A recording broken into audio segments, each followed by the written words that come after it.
శుభోదయం. నా పేరు రోహిత. నేను 4వ తరగతి చదువుతున్నాను. ఈరోజు చెప్పబోయేది ఏంటంటే భాషా భాగాలు. భాషా భాగాలు 5. నామవాచకం, సర్వనామం, విశేషణం, క్రియ, అవ్యయం. నామవాచకం పేర్లను తెలిపే పదాలను నామవాచకం అంటారు. సర్వనామం నామవాచకమునకు బదులుగా వాడబడే పదాలను సర్వనామం అంటారు. విశేషణం నామవాచకానికి సర్వనామానికి ఉన్న గుణాన్ని తెలిపే పదాలను విశేషణం అంటారు. క్రియ పనిని తెలిపే పదాలను క్రియ అంటారు. అవ్యయం లింగ, వచన, విభక్తులు లేని పదాలను అవ్యయం అంటారు. రాము నామవాచకం. చిన్న విశేషణం. నేను సర్వనామం. వెళ్ళాడు క్రియ.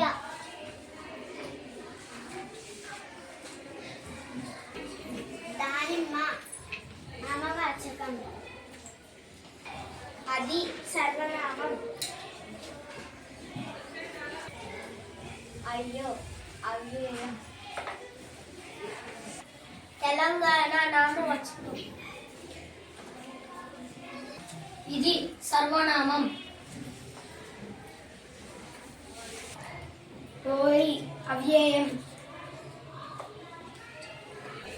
వచ్చాడు క్రియ. ఆహా అవ్యయం. తిన్నాడు క్రియ. అతడు సర్వనామం. చల్లని విశేషణం.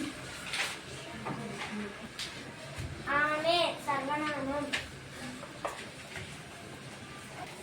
నమలి నామవాచకం. తీపి విశేషణం. ఆసియా నామవాచకం.